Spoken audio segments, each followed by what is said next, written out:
Guys, pumunta sa kasi may nainitan. Yan, ito yung kasama ko guys, oh. Hi Yan. guys. Hi guys.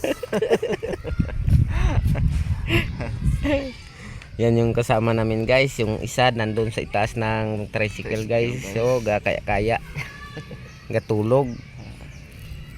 Pahinga muna guys kay Ito po yung punong mangga, oh. Yan, oh. ito maraming agta yan daw guys.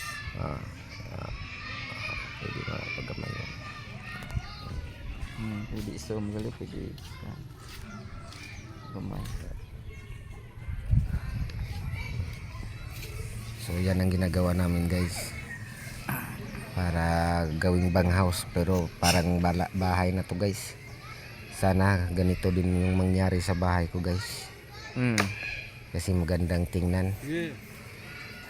Ari lang to. Yan ang forma namin. Yan ang forma namin guys. Tingnan to.